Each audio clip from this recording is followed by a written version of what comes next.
Hay una disminución hacia la nada. Hay un detrimento, un déficit de bien. Ese es el mal. Porque es curioso. El mal de suyo no podría tener especificación, puesto que el mal es privación de bien, pero tiene especificación porque la voluntad se aplica a otro bien inferior al que dejamos, al que debiéramos preferir. Y ese es el mal. Si yo tengo, por ejemplo, que explicar metafísicamente el pecado original, es sencillísimo. Preferencia reflexiva de lo mejor. El hombre, en vez de elegir al mejor, se eligió a sí mismo, que es una cosa buena, pero infinitamente inferior a Dios, que es el mejor. Y en eso consistió el mal. En eso consistió el mal. Y la justicia de Dios siguió la misma línea del pecado. ¿Quieres estar sin mí? Te dejo sin mí. Eso es la expulsión del paraíso. Lo dejó solo, librado a sí mismo, proclive al mal, entregado a la muerte, a la temporalización, debilitado en su voluntad para el bien, oscurecida la mente. Y entonces, ¿qué hizo? Lo que sembró el mundo de crímenes. Hasta que el propio Dios, espantado, tuvo que producir una limpieza. Pero como tenía en su designio de misericordia y de predilección por este ser caído, por esta criatura caída, dejó que se salvara una familia al menos, para que prosiguiera allí la continuidad del género humano en la tierra. Pero lo importante es cómo hay en el obrar moral, en esta actividad que tiene como sujeto a la voluntad, y que es una actividad inmaterial como es la actividad del conocimiento, hay esta promoción. ¿Hacia dónde? Hacia el mejor ser, hacia el bien absoluto, hacia eso que es, como veremos, más precisamente el fin último de la existencia humana, un fin último que trasciende infinitamente a la criatura. El hombre por sí mismo, con esa inteligencia abierta a todo el ámbito del ser, con esa voluntad abierta a toda la extensión, diríamos así, del amor, se mueve en esa dirección, pero lógicamente por sí mismo no podría alcanzarlo, ni en el plano del conocimiento, alcanzarlo en sí mismo ese bien, para poseerlo, para disfrutarlo en él mismo. Tiene más bien que ser poseído por ese bien, tiene que ser ese mismo bien que es Dios el que lo haga partícipe. El hombre antes de la caída ya tenía esta presencia graciosa de Dios junto a él. Él tenía una comunicación por gracia de Dios. Él tenía una participación en la vida de Dios por obra de Dios. La perdió por el pecado.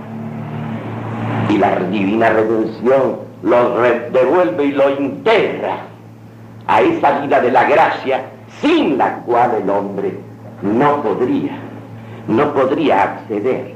acceder realmente a ese bien último, a ese bien soberano, a ese fin último que es trascendente, que es sobrenatural, es sobrenatural. En consecuencia,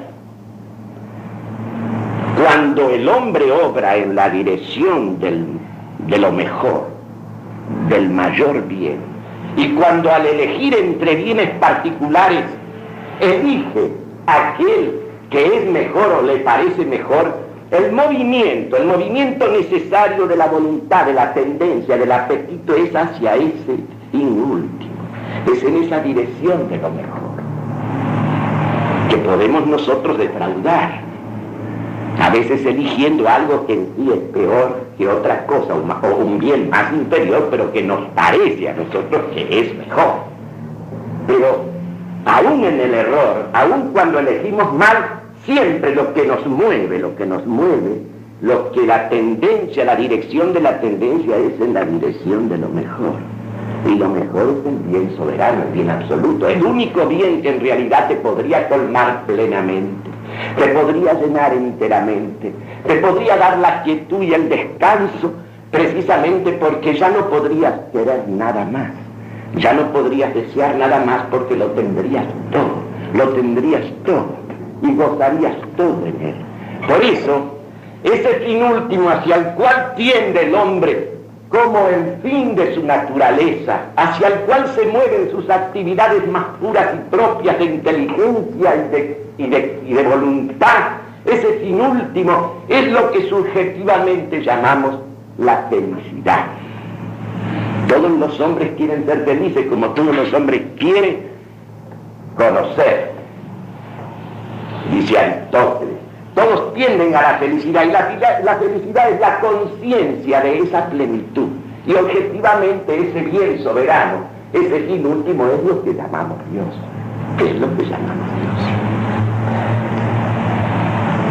Y el hombre se mueve en esa dirección.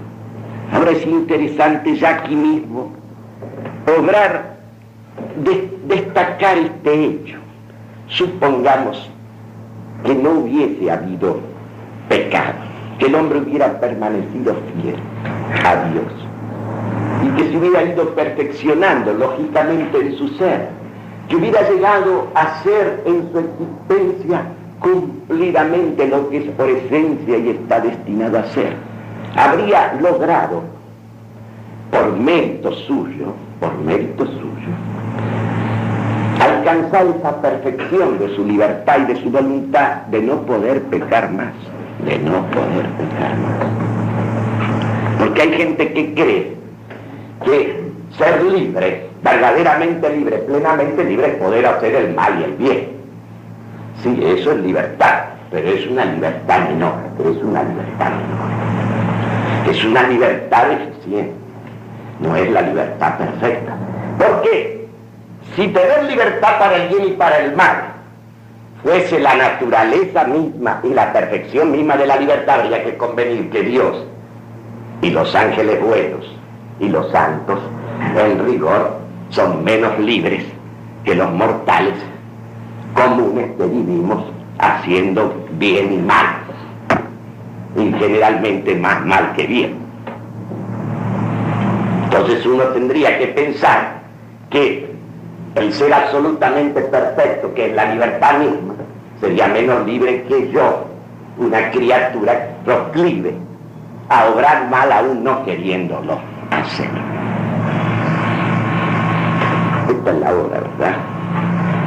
Es una lástima, Bueno, pero entonces vamos a concretar una cosa, porque a mí, perdónenme, esto yo no lo puedo enseñar con esquemas, porque la ética es una cosa viva, una cosa real. Tenemos que entendernos precisamente y llegar al orden de las cosas y al sentido último de las cosas a través de una cosa que tiene que ser experiencia viva, pues tiene que ser esa misma experiencia moral, no solo dicha, sino vivida de alguna manera.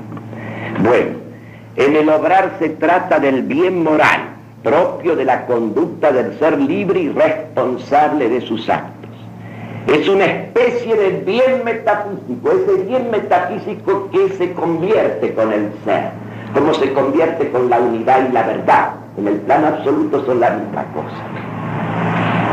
El ser, la unidad, la verdad y el bien. De manera que el bien moral está en ese orden del bien metafísico. ¿Y en qué consiste el bien moral concretamente expresado en la conducta humana?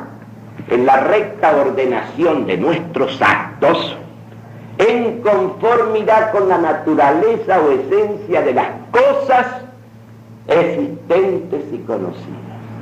La inteligencia conoce el orden de las esencias, conoce lo que cada cosa es y el lugar que ocupa, conoce al hombre mismo y su lugar en el universo.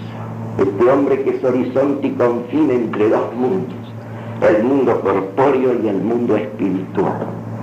Este hombre abierto al conocimiento y al amor de Dios y de las criaturas en Dios. El acto moral es justamente el ordenamiento según la razón, según la inteligencia, según el conocimiento de este orden de las acciones nuestras. es el ordenamiento de la voluntad, en ese orden conocido por la inteligencia, en ese orden que es un orden jerárquico, porque cada cosa tiene su esencia y tiene su valor y tiene su lugar en el conjunto de todas las cosas. Y justamente el acto moral se mueve como una preferencia reflexiva, consciente, lúcida, en la dirección de lo mejor. Cada una de las esencias, de cosas o de personas, acusa un valor, tiene un título ontológico de nobleza, tiene un título de nobleza. Y entonces, justamente el acto moral es el ordenamiento de la voluntad, el ordenamiento recto de la voluntad, siempre en la dirección de lo mejor.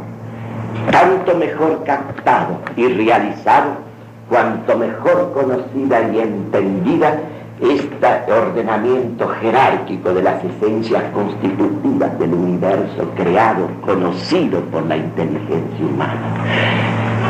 La voluntad sigue a la inteligencia, la voluntad sigue a la inteligencia, el amor sigue al conocimiento. Nadie puede amar lo que no conoce, se sobreentiende. Y la voluntad se mueve, repito, en la dirección de lo mejor. La metafísica es la ciencia que enseña a distinguir y jerarquizar lo que cada cosa es, lo que cada cosa vale, el lugar que tiene en el conjunto del universo. Y la voluntad se mueve libremente, el apetito racional se mueve libremente, reflexivamente, lúcidamente, en la dirección de lo mejor, apuntando siempre hacia ese fin último, hacia ese bien soberano que vamos a estudiar, que objetivamente es Dios, que subjetivamente es la felicidad plena, total y definitiva.